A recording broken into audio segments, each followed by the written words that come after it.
오늘 부활주일입니다. 매년 맞이하는 부활주일이지만 언제나 1년에 한 번 있는 이 부활주일은 우리들에게 큰 감격을 줍니다. 먼저 우리 옆에 있는 분들을 바라보시면서 이렇게 한 번쯤은 인사를 나누어야 될 것 같습니다. 우리 찬양대에서 마지막에 할렐루야 할렐루야 이렇게 했는데 그건 자유롭게 하시고 할렐루야 예수님 부활하셨습니다. 옆에 분들하고 한번 인사하십시오.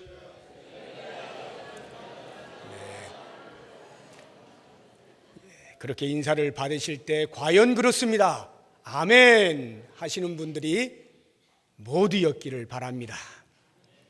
자, 이 부활은요, 이 땅에서 어떤 종교를 막론하고 기독교에서만 유일하게 말하고 있는 사건입니다. 최근 들어서 현대로 올수록 종교는요, 모든 종교들이 서로 손을 잡고 종교 사이에 분쟁이 없고 분열이 없고 행복하게 살기를 원하는 마음이 있습니다. 그래서 얼마 전에 가톨릭의 교황이 바뀌었죠. 프란체스카인가요? 그 아르헨티나의 그 비주류로 처음으로 교황이 됐는데요. 이분이 그 설파를 할 때에 모든 종교의 평화를 외쳤습니다. 특히 이제 기독교라고 생각하는 그들이 생각하는 기독교의 범주에 있는 지도자들을 다 초청을 했습니다.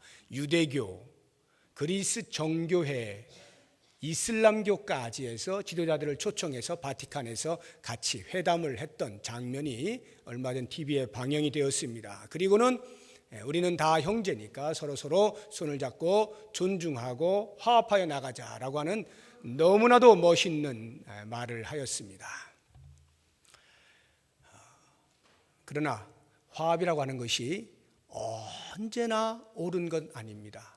화합이 언제나 좋은 것은 아니에요. 그럴 때가 있고 그렇지 말아야 할 때가 있습니다. 우리나라에도요, 종교 간에 화합하기 위해서 상당히 됐죠. 불교에서는 예수님 탄생하신 날 축성탄 기쁘다 구주 오셨네 이거 프랭카드를 교회를 위하여 걸어주고 있지 않습니까? 우리 또 기독교도 또 담례한다고 또 부처님 오신 날 축석탄 이래가지고 부처님 오신 날 프랭카드 걸어주고 이러는 교단이 있습니다. 사람들이 볼 때는 너무도 아름답죠. 종교 간에 서로 갈등이 없고 얼마나 아름답습니까? 행복하죠. 그러나 그것이요, 진리를 섞을 수는 없는 거예요. 제가 우리나라에서 일어나고 있는 그러한 서로를 존중하는 모습을 보면서요, 한편으로 마음에 이런 생각이 들었어요. 야, 축성탄은 해주는데 왜 축부활은 안 해주나 이런 생각이 들어요. 우리 기독교는 예수님 오신 날 못지않게 중요하게 여기는 게 이 부활절이거든요. 그런데 아직은 제가, 여러분도 혹시 보셨습니까?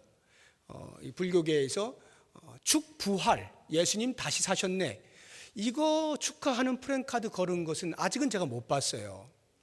왜 그것을 걸지 않을까를 생각해 보면요, 태어난 것은 부처님도 태어나셨고 예수님도 태어나셨고 다 태어났으니까 서로 세임 축하해 줄 만한데, 부활은요, 부활을 했어야지. 그러니까 왠지 예수님 부활을 축하해 주었다가는 뭔가가 그런 생각이 드니까 이 축부활은 안 해줍니다. 만약에 여러분들이 어디 가서 불교계에서 그렇게 부활도 축하해 주는 프랭카드를 보시게 되면 저도 역시 마찬가지고, 그렇다고 해서 그 사람들이 예수님의 부활을 진심으로 믿고 그렇게 축하하는 것은 아니겠죠. 만약 한다면 그것은 그냥 기독교라고 하는 종교가 갖는 교리의 하나로서 인정하는 차원에서 해줄 수는 있을런지 몰라도 제가 보기에는 아마도 요원한 일 아닐까 하는 생각이 듭니다. 부활은 아무나 이야기할 수 있는 게 아니기 때문에 그렇습니다. 오직 예수 그리스도만이 죽음의 권세를 이기시고 부활하신 분입니다. 자, 이와 같은 부활을 기념하여 드리는 이 부활주일에 나는 과연 어떠한 마음으로 예배하는가? 나는 부활주일을 매년마다 어떻게 맞이하고 있는가 하는 것을 오늘 본문에 나오고 있는 당시 예수님이 부활하셨을 때 그 부활을 목격했던 여러 종류의 사람들을 통해서 우리들을 반추해보는 그런 시간을 갖도록 하겠습니다.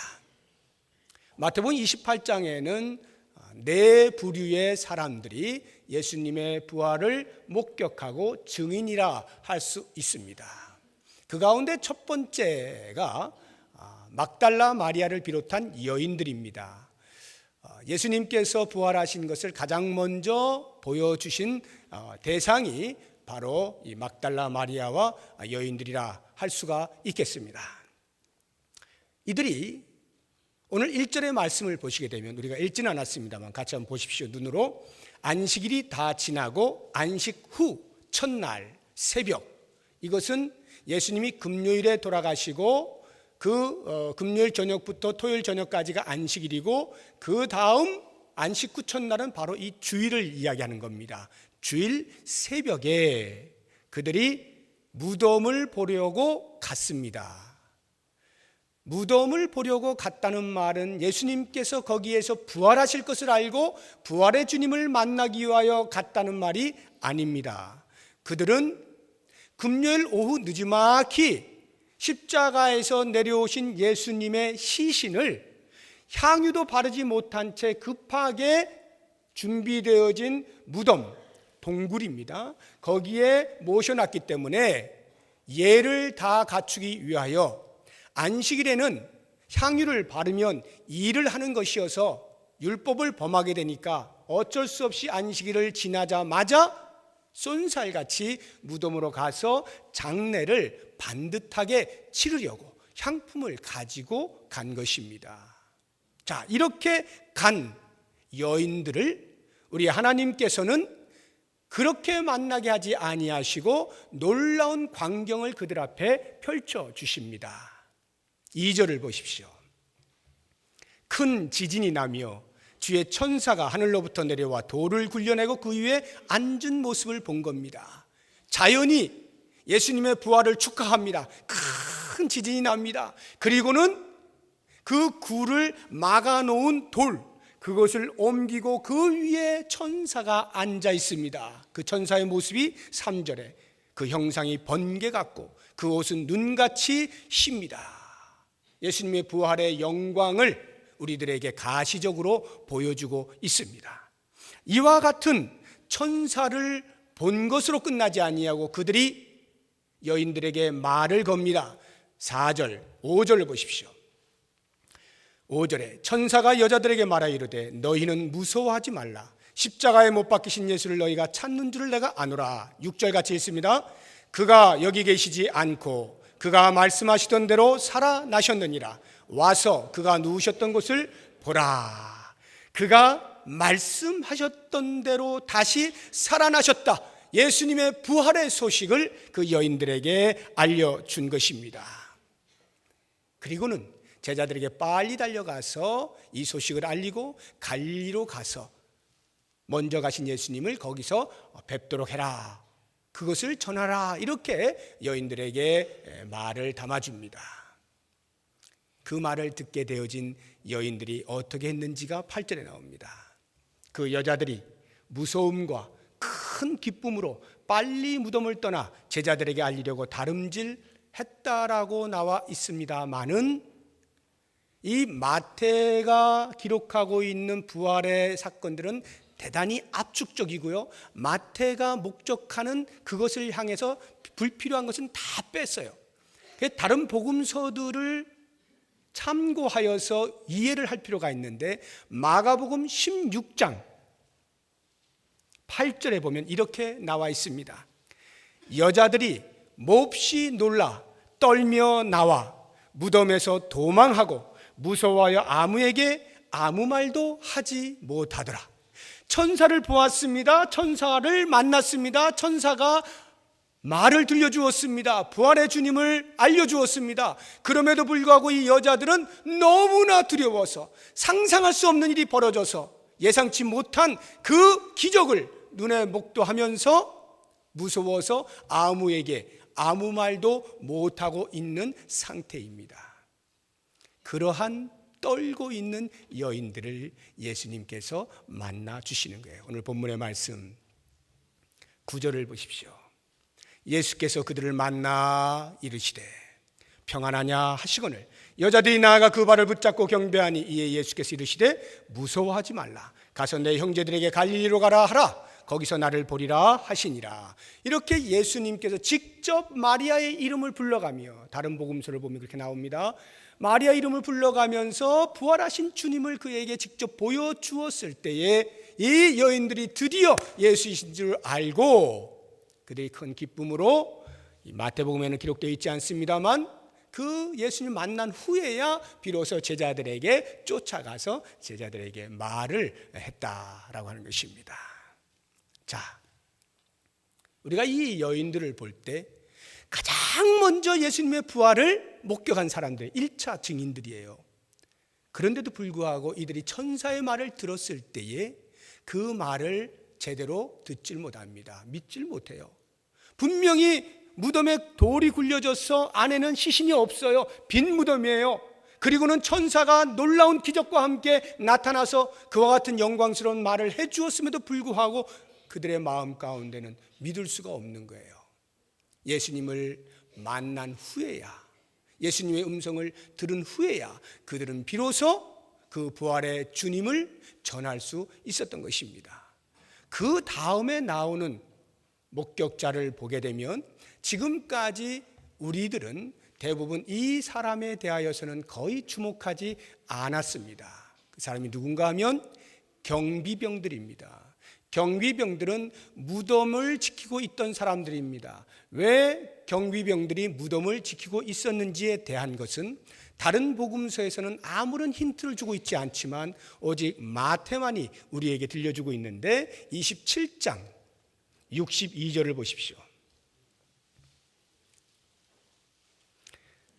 제가 빠른 속도로 읽어보겠습니다. 그 이튿날은 준비일 다음 날이라 대제사장들과 바리새인들이 함께 빌라도에게 모여 이르되 주여 저 속이던 자가 살아있을 때에 말하되 내가 사흘 후에 다시 살아나리라 한 것을 우리가 기억하노니 그러므로 명령하여 그 무덤을 사흘까지 굳게 지키게 하소서. 그의 제자들이 와서 시체를 도둑질하여 가고 백성에게 말하되 그가 죽은 자 가운데서 살아났다 하면 후에 속임이 전보다 더 클까 합니다 해서 빌라도에게 종교 지도자들이 간청하여서 파병 좀 해주세요 해가지고 빌라도의 재가를 받아가지고 그 군사들을 데리고 무덤에가 돌을 막아놓고 인봉을 하고 굳게 지키도록 명령을 한 것입니다. 그래서 그곳을 지킬 수밖에 없었던 이 경비병들, 이들도 여인들과 다름없이 똑같은 1차 증인들입니다. 1차 목격자들이에요. 여인들이 보고 들은 것 그대로 다 생생하게 보고 들은 것입니다. 그런데 그들은 여인들보다 더 놀랐어요. 도저히 상상할 수 없는 일이었으니까요. 그래서 그들은 죽은 사람처럼 되어버렸습니다. 4절을 보시기 바랍니다. 지키던 자들이 그를 무서워하여 떨며 죽은 사람과 같이 되었더라. 꽁꽁 얼어붙었다 이 말이죠. 그 벌어진 광경에 대하여 입을 벌리고 꽁꽁 얼어붙어 있었다.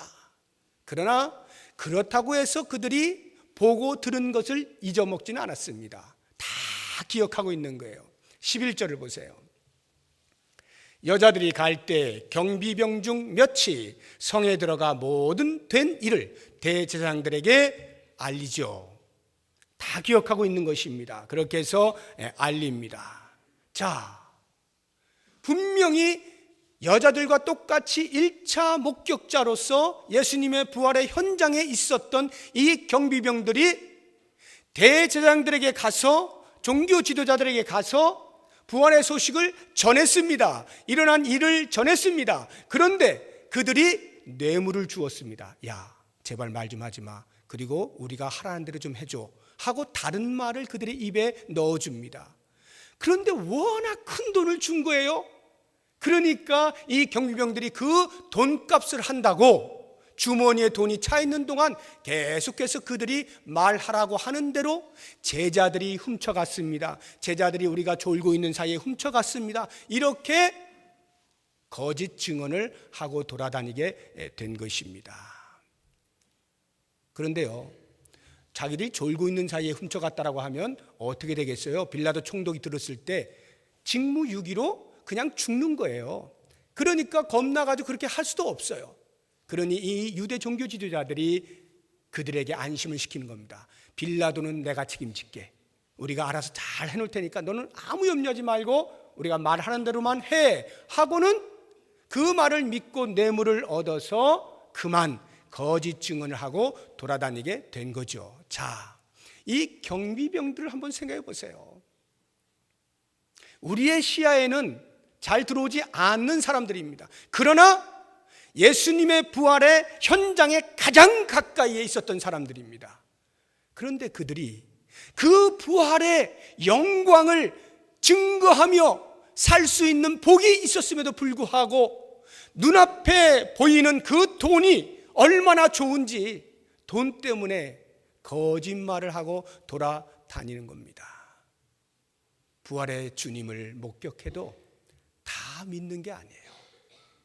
그 현장에 있었다 할지라도 다 믿는 게 아니에요. 때로는 일시적 이 세상에서 나에게 주는 편리함을 위하여 영원한 구원의 복을 놓치고 내팽개치는 그러한 사람들도 있다는 것을 우리에게 보여주고 있는 거예요.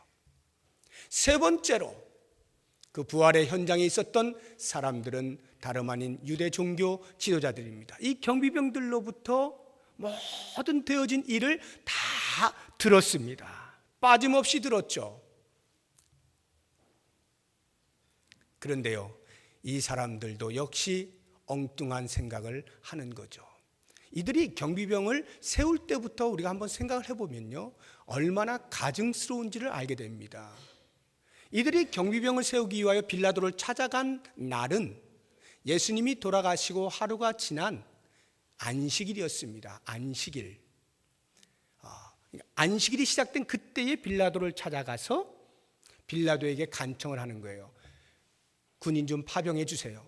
그 허락을 받고 그 파병해 준 군대를 데리고 무덤에 가서 무덤에 돌을 막아놓고 거기에다가 이 돌과 그 문이죠. 문과 그 동굴 그 무덤을 같이 밧줄로 묶습니다. 그리고는 그 밧줄 한 곳에다가 도장을 찍어요. 이게 인봉인데 그렇게 하면 누가 건드렸는지 안 건드렸는지 조금만 움직여도 금방 표시가 나지 않습니까?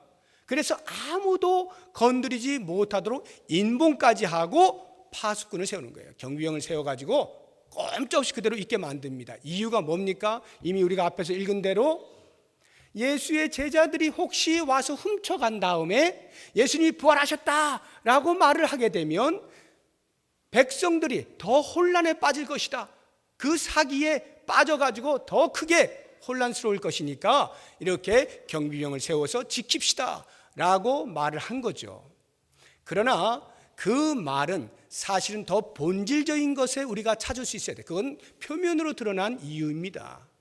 원래 그들이 갖고 있는 이유, 목적은요, 그들이 예수님께서 제자들에게 살아생전에 내가 십자가에 못 박힌 후에 3일 만에 다시 살아날 거야 라고 하는 말씀을 수차례 한 것을 소문으로 다 들은 겁니다. 그러니까 그게 겁나가지고 제자들이 혹시 시체 훔쳐가고 부활하셨다라고 할까 두려워서 세웠다는 거 아니에요? 그럴 때 이들이 임봉을 하는 이유는 그래서 꼼짝없이 그대로 무덤이 그대로 보존되었다라고 할 때 3일이 지나고 나면 어떻게 되겠습니까?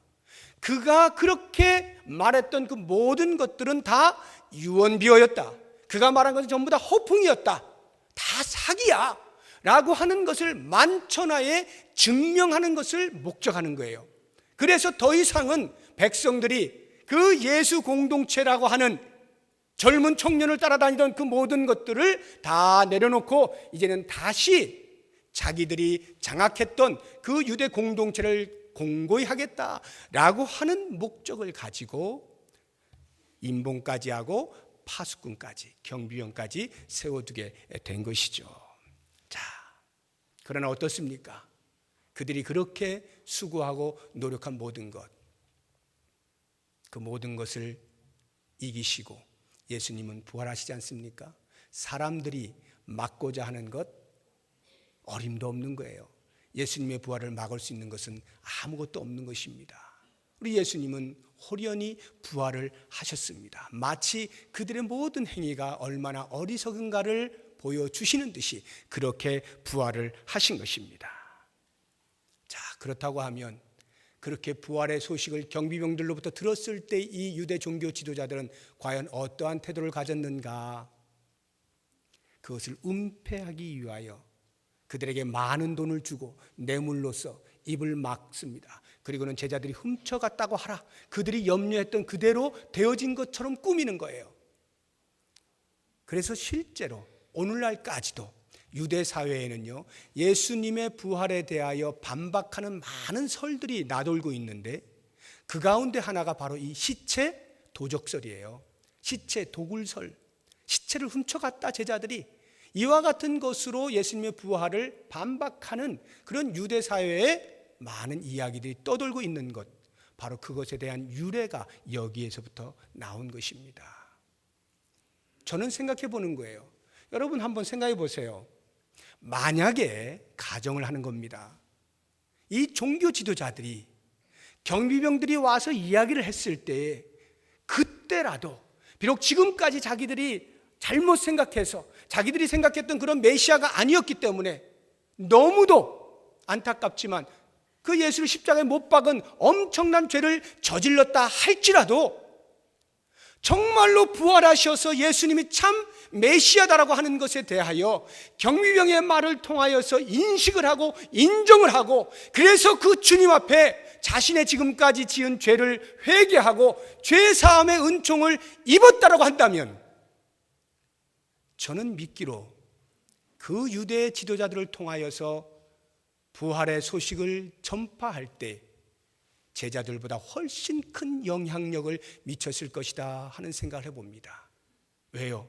그 원수 같은 그렇게 큰 잘못을 저지른 사람도 부활의 주님의 은혜 안에서 용서함을 받고 이제는 그분을 위하여 목숨을 걸고 부활의 주님을 증거하는 마치 사도 바울 같은 그런 삶을 산다라고 할 때 그 효과라고 하는 것이 과연 어떠하겠는가라고 하는 것 상상이 가지 않는 것입니다. 그런데 너무나도 안타깝게 이들은 계속해서 자기들의 체면을 위하여 자기들이 한 일과 자기들이 말한 것으로 인하여 그것을 지켜내기 위해서 또 다른 거짓말을 만들어내고 또다시 은폐하고 영원의 소망을 다 쥐어놓고도 놓치고 오히려 의도적으로 더 나쁜 쪽으로 나아가고 있는 이러한 모습을 볼 때 오늘날에도 복음의 소식, 부활의 놀라운 소식을 듣는 사람들 가운데는 여전히 마음속에 그것을 무시하거나 오히려 역행하면서 핍박을 하고 안티 크리스찬이 되어서 그렇게 하나님의 그 부활의 영광에서부터 멀어져 가는 사람들이 있는 것을 볼 때 얼마나 마음이 안타까운지 모릅니다. 이제 우리가 마지막 네 번째로 보게 되어질 또 다른 부활의 목격자인 제자들을 한번 생각해 봤으면 좋겠습니다. 제자들을 빼놓을 수가 없죠. 이 제자들은요, 예수님의 부활을 여러 차례 목도했습니다. 부활하신 주님을 많이 만났어요. 이 마태복음에는 거의 나오지 않습니다만 다른 복음서를 중심으로 해서 제가 간략간략하게 크게 굵직한 것만 몇 가지 순서로 한번 말씀을 드려보겠습니다. 예수님의 부활 당시 이렇게 됩니다. 여인들이 가장 먼저 향품을 들고 찾아가요. 그런데 무덤 문이 굴려져 있는 거예요. 깜짝 놀랐습니다. 그래서 이 여인들이 달려갔습니다. 제자들에게. 그때에 베드로와 요한이 있었어요. 베드로와 요한이 그 소리를 듣고 같이 달려갔습니다. 불이 났게 달려갔습니다. 요한이 먼저 도착했지만 요한은 들어가지 않아요. 베드로가 나중에 도착해서 허겁지겁 굴 속에 들어갑니다. 보니까 안 계신 거예요. 세마포만 예쁘게 개켜 있어요. 그 후에야 요한도 같이 따라 들어가서 확인을 합니다. 진짜 안 계시네? 이러고 그들은 집으로 갑니다. 그 사이에 마리아가 또 같이 허겁지겁 와서 그곳에서 두리번거리고 우리 예수님 어디 가셨을까? 여기 향유를 발라드려야 되는데 예수님께 장례도 제대로 못 치러드리고 너무나 죄송스러운 마음으로 서성서성거리고 있는데 그때 천사들을 만난 거고 그때 예수님을 만난 거예요. 그래서 예수님의 음성을 듣게 된 겁니다. 그리고는 그 음성을 듣고 그 길로 다시 제자들에게 가서 부활의 주님을 만났다라고 전한 거죠. 그 소식을 들은 제자들이 그날 저녁에 함께 모여서 두려운 마음으로 이거 예수님 어디 갔냐 시체가 저 여자들이 예수님이 부활했다고 말은 하는데 이게 정말 맞을까?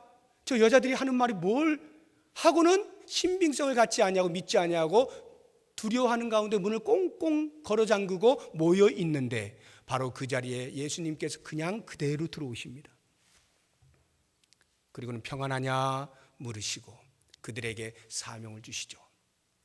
그리고는 8일 후에 그날 없었던 도마를 위하여 다시 한번 제자들이 모였을 때 나타나셔서 도마야 네가 못 믿겠다고? 자 나를 만져보렴 하고는 다 보여주시고 거기에서 도마가 나의 주님 나의 하나님 고백을 하죠.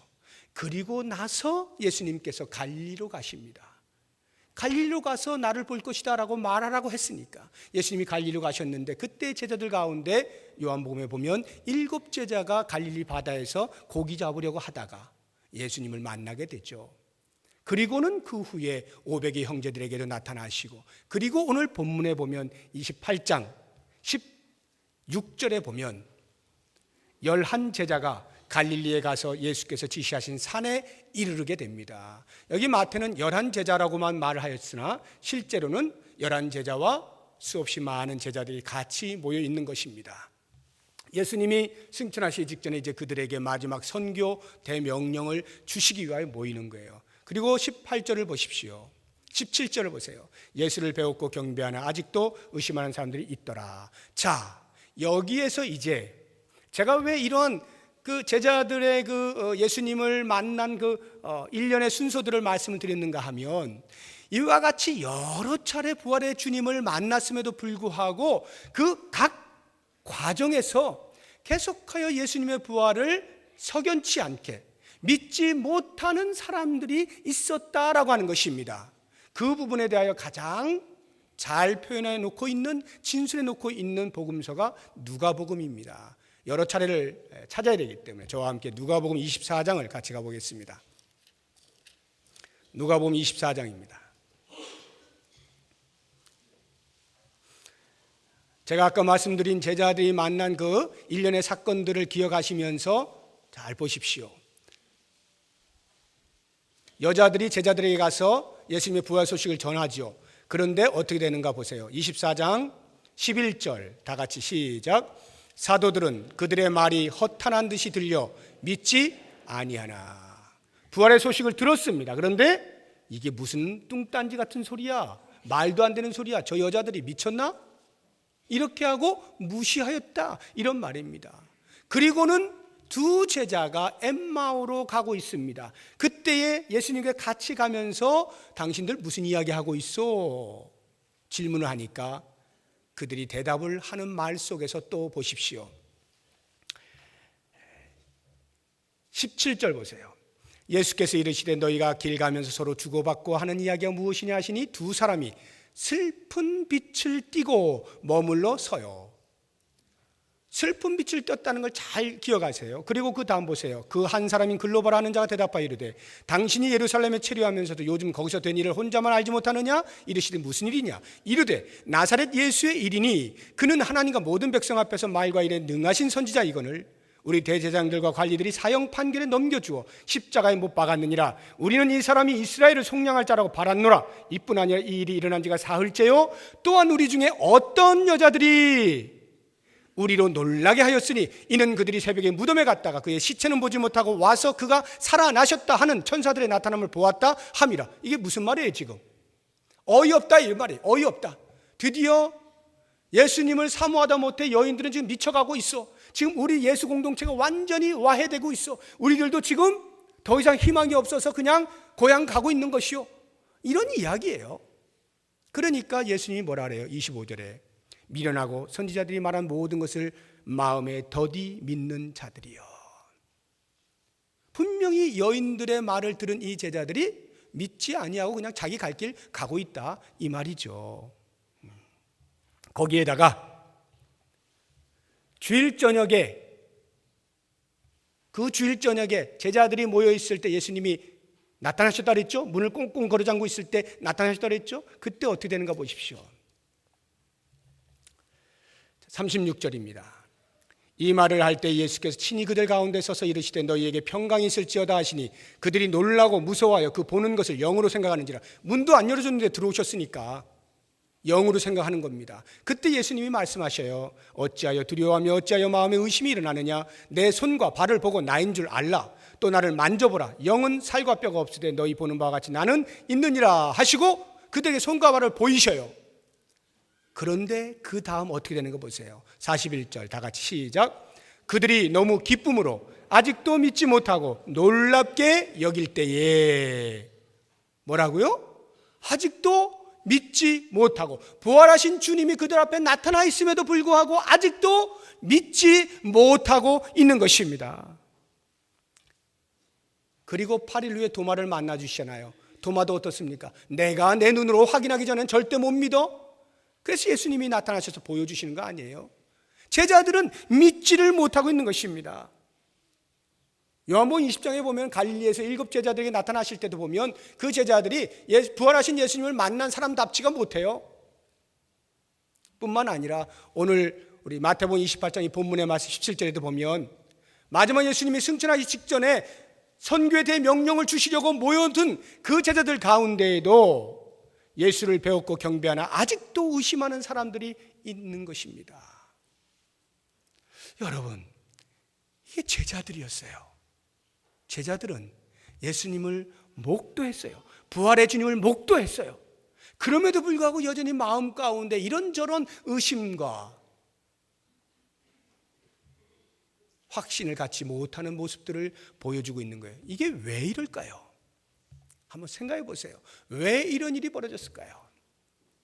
저는 믿기로 예수님의 부활이란 봐서 믿어지는 게 아니다는 거예요.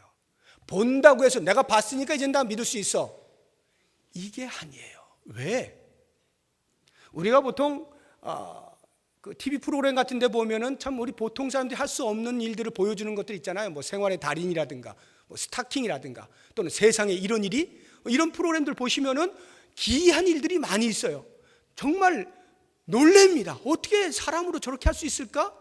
그런데 여러분, 그런 것하고는 도저히 비교도 되지 않는, 상상할 수 없고 불가능하다라고 도장을 찍을 수밖에 없는 사건이 그대 눈앞에 펼쳐진 거예요. 예수님의 부활이란 정상적인 이성을 가진 사람이 납득할 수 있는 사건이 아닙니다. 죽은 사람이 어떻게 다시 살아납니까? 있을 수가 없는 거예요. 제자들이 부활하신 예수님을 내가 부활할 거야 라고 하는 말씀을 몇 차례나 들었고 실제로 다시 부활하셔서 나타나셨음에도 불구하고 그 예수님을 믿지 못하는 것은 그만큼 예수님의 부활은 그냥 내가 믿겠다라고 해서 믿어질 수 있는 게 아니다 라고 하는 것을 우리에게 알려주는 거예요. 그러면 과연 그 부활의 주님은 어떻게 받아들여집니까? 오직 은혜예요. 오직 은혜로만. 그래서 경비병은 부활하신 주님의 사건을 목도했음에도 불구하고 돈 앞에 그것을 내팽개치는 겁니다. 그래서 유대 종교 지도자들은 부활하신 주님의 소식을 들었음에도 불구하고 자기들의 체면 때문에 그 영광스러움을 버리는 겁니다. 본다고 다 믿는 게 아니에요. 그런 차원에서 여인들과 제자들은 참으로 은혜를 받은 자들이죠. 그렇게 볼 때 21세기를 살아가고 있는 우리들은 어떻습니까? 여러분들 가운데 부활하신 주님을 만난 분 계십니까? 직접 눈으로 뵌 분 계셔요? 아무도 없습니다. 아무도 없어요. 그럼에도 불구하고 우리가 하나님의 말씀을 통하여 부활의 주님을 믿는다고 고백하지 않습니까? 나를 위하여 십자가에 못 박혀 죽으신 주님께서 3일 만에 다시 부활하신 이 놀라운 사건을 그대로 믿음으로 받아들이고 있지 않습니까? 이게 내가 결심해서 되는 게 아니에요. 주님이 부어주시는 은혜로 말미암아 나도 모르는 사이에 내 마음 가운데에서 부활의 주님을 영접하게 되고 그 주님을 고백하게 되는 것입니다. 그래서 예수님이 도마에게 말씀하시는 거예요. 너는 본고를 믿느냐? 보지 못하고 믿는 사람이 복되다. 누구를 가리켜 말하는 겁니까? 우리들 아니에요. 우리들이잖아요. 우리는 예수를 본 적이 없어요. 그런데도 믿어지는 거예요. 이게 놀라운 거예요. 이게 복이라는 거예요. 그러니 우리는 부활의 주님을 나의 구세주라고 고백하는 그 자체가 더 이상의 다른 은혜가 필요 없을 만큼 강력하고 충분한 은혜인 것을 알아야 합니다. 바로 이와 같은 은혜를 입은 사람들에게 예수님께서 마지막 명령을 내리십니다. 우리가 부활의 주님을 만났습니까? 우리가 부활의 주님을 고백하고 있습니까? 그렇다면 이 예수님의 명령 앞으로 나와야 돼요. 예수님께서 그 의심 많고 믿지 못하고 있는 제자들을 향하여 뭐라고 말씀하시는가? 오늘 본문의 말씀을 보십시오. 10절입니다.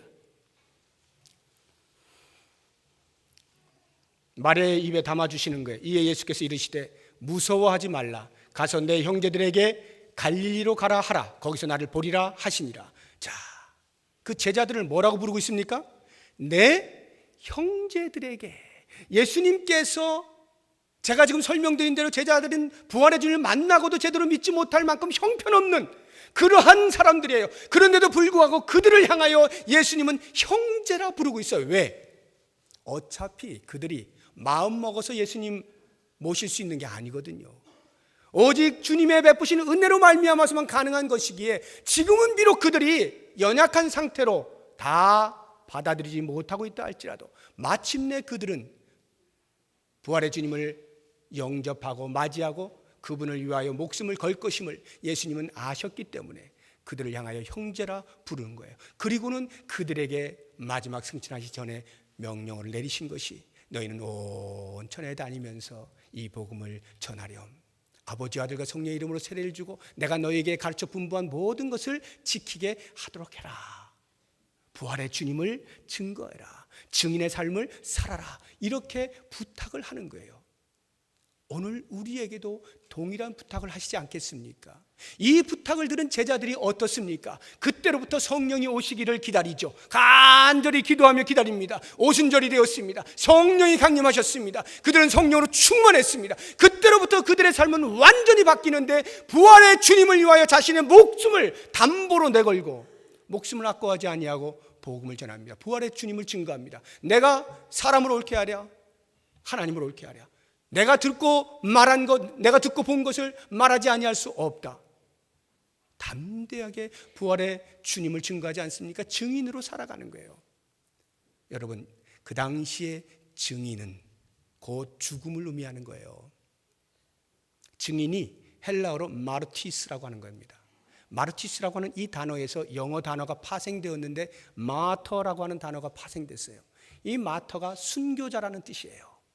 당시의 증인은 예수 그리스도의 부활을 증거하는 순간에 목숨이 경각에 달려 있는 거예요.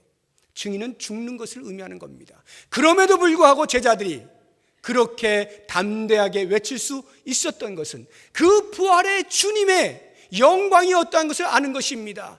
비록 그 부활의 영광이라고 하는 것이 눈에 보이는 가시적으로 모든 사람들이 우러러보고 모든 사람들에게 존경을 받을 만한 그런 자리에 있는 것은 아니라 할지라도 오히려 그 반대로 자기의 목숨을 내어놓고 죽을지도 모르는 그런 상황 가운데 복음을 증거해야 되는 그러한 삶이라 할지라도 그 부활의 주님을 따라갈 때에 영광스러움이 영원토록 자기들의 앞길에 있는 것을 알았기 때문에 그들은 기꺼이 목숨을 던져가면서도 그 부활의 증인으로의 삶을 산 거예요. 오늘 우리들에게 이 부활의 아침을 맞이하면서 주님께서 우리들에게 내 앞으로 나오라 말씀을 하신다면 과연 우리는 어떻게 할 것입니까? 피할 겁니까? 도망갈 겁니까? 외면할 것입니까? 아니요. 정말로 내 마음 가운데 부활의 주님을 온전히 나의 구세주라고 고백한다면, 그 부활의 주님을 믿는다면 나와야죠. 주님께서 우리에게 요청하실 때 내 증인이 되어다오 요청하실 때 알겠습니다. 주님, 제가 그 삶을 살겠습니다. 그리고 일부러 우리가 죽는 자리에 가지는 않는다 할지라도 우리의 삶의 현장에서 마치 죽는 것과 같은 내 자존심이 상하거나 내 체면이 깎이거나 무시당하는 일들이 있다 할지라도 그것이 부활의 주님을 증거하는 일이라고 한다면 기꺼이 그 현장을 지켜내는 것, 이와 같은 순교자의 정신으로 사는 것, 이것이 증인 아니겠습니까? 이것이 부활의 영광을 동참하는 자들 아니겠습니까? 사랑하는 성도 여러분, 2013년 부활주일입니다. 우리는 기쁨으로 감사하며 예배를 드리고 있으나 이제 문 밖을 나가면 우리의 삶의 현장이 우리를 기다립니다. 거기에서 모쪼록 원하기는 그 부활의 주님으로 인하여서 더 이상의 큰 은혜를 얻을 것이 없는 자의 자부심과 감격으로 주님을 온전히 증거하며 하나님 나라 이루어가는 일에 일조하는 우리 모든 부활의 신앙인들 되시기를 주의 이름으로 축복합니다. 기도하겠습니다. 하나님, 고맙습니다. 우리를 위하여 부활의 첫 열매가 되어주시니 감사합니다. 이 영광스러움에 동참할 때 주님이 때로는 우리들에게 순교의 정신을 요청하시면 우리가 외면하거나 피하거나 도망가지 않게 하여 주시고 기꺼이 저 영광스러운 영원한 하늘나라를 바라보며 이 땅에서 주의 나라를 위하여 증인으로 살아갈 수 있는 복을 허락하여 주시옵소서. 2013년 이 부활주의를 맞이하며 우리의 남아있는 생애 가운데 다시 한번 주의 제자로 증인의 삶을 살기로 다짐할 수 있는 복을 허락하여 주시옵소서. 예수님의 이름으로 기도드립니다. 아멘.